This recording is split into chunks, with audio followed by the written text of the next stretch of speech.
Simone de बोववार का नाम लेते ही सबसे पहले उनकी किताब द सेकंड सेक्स की याद आती है, जिसे दुनिया भर में औरतों की आजादी, पहचान और उनके संघर्ष की सबसे बड़ी दार्शनिक आवाज माना जाता है। और यही किताब आधुनिक नारीवाद की नींव रखती है। इसमें उन्होंने गहराई से बताया कि औरत की स्थिति कैसे इतिहास, संस्कृति और समाज द्वारा घड़ी गई है, न कि सिर्फ उसकी जैविक संरचना से तय हुई है। उन्होंने कहा कि औरत पैदा नहीं होती, बल्कि बनाई जाती है। यानी समाज और परंपराएं उसे एक निश्चित दायरे में ढाल देती हैं और उसकी स्वतंत्रता छीन लेती हैं। जब कोई लड़की जन्म लेती है, तो वह सिर्फ एक बच्ची होती है, पर धीरे धीरे उसे बताया जाता है कि वह कैसी दिखे, कैसे चले, क्या पहने, क्या बोले, किससे प्यार करे और किससे न करे। ये सब मिलकर उसे औरत बनाते हैं। औरत का व्यक्तित्व और उसकी असल पहचान पीछे छूट जाती है और वह सिर्फ सामाजिक भूमिकाओं का बोझ उठाने वाली बन जाती है।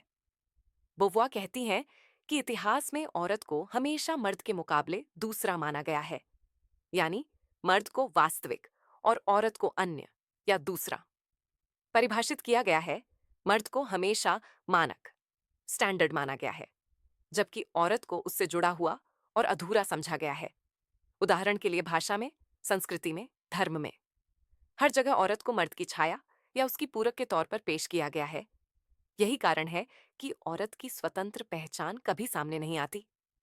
बोववा ने बताया कि औरतों को बचपन से ही यह सिखाया जाता है कि उनका जीवन दूसरों की सेवा करने के लिए है। वे खुद से पहले पिता, भाई, पति और बच्चों की देखभाल करें। यह विचार गहराई से औरत की मानसिकता और उसकी जिंदगी में उतर जाता है, जिससे वह खुद को सब्जेक्ट यानी मुख्य अस्तित्व के रूप में नहीं, बल्कि ऑब्जेक्ट यानी दूसरे के लिए बने अस्तित्व के रूप में देखने लगती है। बोववार मानती थीं कि असली समस्या यह है कि औरत को स्वतंत्र अस्तित्व, इंडिपेंडेंट बीइंग के रूप में स्वीकार नहीं किया जाता। मर्द हमेशा उसे अपनी इच्छाओं, अपनी जरूरतों और अपने नजरिए से परिभाषित करता है। बोववार ने कहा कि जब तक औरत को अपने फैसले खुद लेने का अधिकार नहीं मिलेगा, तब तक वह बराबरी का अनुभव नहीं कर पाएगी। उन्होंने यह भी समझाया कि औरत को अक्सर प्राकृतिक भूमिकाओं में कैद कर दिया जाता है, जैसे कि मां होना, गृहिणी होना या मर्द की साथी होना। लेकिन वह कहती हैं कि यह सब भूमिकाएं औरत की संपूर्ण पहचान नहीं हो सकती। औरत का होना सिर्फ बच्चे पैदा करना या परिवार संभालना नहीं है, बल्कि वह भी एक इंसान है जिसके सपने, इच्छाएं, आकांक्षाएं और जीवन का अपना अर्थ है।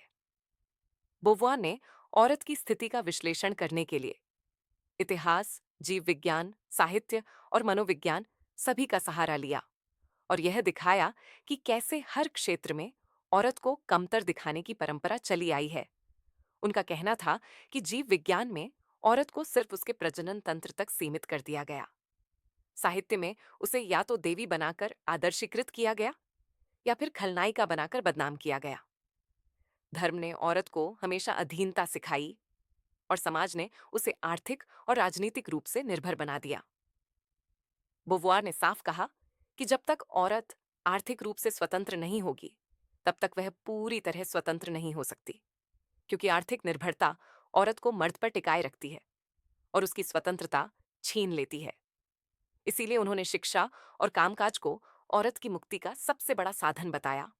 बोववार ने यह भी कहा कि औरतों को खुद भी अपने अंदर छिपी गुलामी की मानसिकता को पहचानना होगा, क्योंकि समाज ने उन्हें इतने लंबे समय तक यह सिखाया है कि वे कमजोर, निर्भर और दूसरी हैं, कि वे खुद भी इसे सच मानने लगती हैं।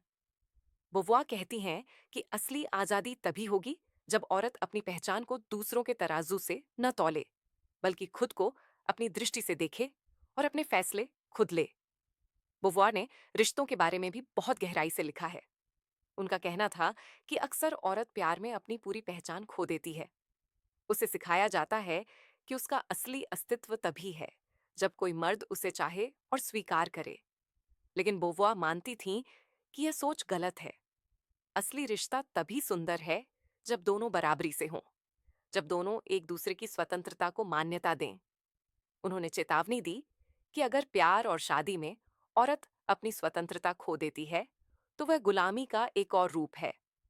बोवुआ का दर्शन अस्तित्ववाद से जुड़ा था, जिसमें यह कहा जाता है कि इंसान अपने चुनावों से अपनी पहचान बनाता है। यानी इंसान जैसा बनना चाहता है वैसा बन सकता है। उसके पास अपनी तकदीर लिखने की क्षमता है। इसी सोच को बोवुआ ने औरतों पर लागू किया और कहा कि औरत को भी यह हक है कि वह अपनी जिंदगी अपने फैसलों से बनाए, न कि समाज या मर्द के फैसलों से। बोवुआ का यह विचार कि औरत पैदा नहीं होती बनाई जाती है, आज भी नारीवाद का सबसे शक्तिशाली वाक्य माना जाता है, क्योंकि यह दिखाता है कि औरत की स्थिति कोई प्राकृतिक या स्थायी चीज नहीं है, बल्कि समाज की बनाई हुई है, और इसलिए इसे बदला भी जा सकता है। उनकी सोच ने दुनिया भर की औरतों को यह समझने की ताकत दी कि वे सिर्फ किसी की पत्नी या मां नहीं, बल्कि अपनी खुद की पहचान रखने वाली इंसान हैं। बोवुआर ने औरत के अनुभव को हर स्तर पर समझाया। उन्होंने औरत के शरीर, उसकी यौनिकता, उसकी मानसिकता और उसकी सामाजिक भूमिकाओं को विश्लेषित किया और दिखाया कि कैसे हर स्तर पर उसे नियंत्रित किया गया है। मर्द को स्वतंत्र यौनिक अस्तित्व माना गया है, जबकि औरत की यौनिकता को दबा दिया गया है। बोवुआर कहती हैं कि यह भी औरत की गुलामी का एक तरीका है, क्योंकि औरत की इच्छाओं को दबाकर उसे सिर्फ मर्द की खुशी के लिए इस्तेमाल किया गया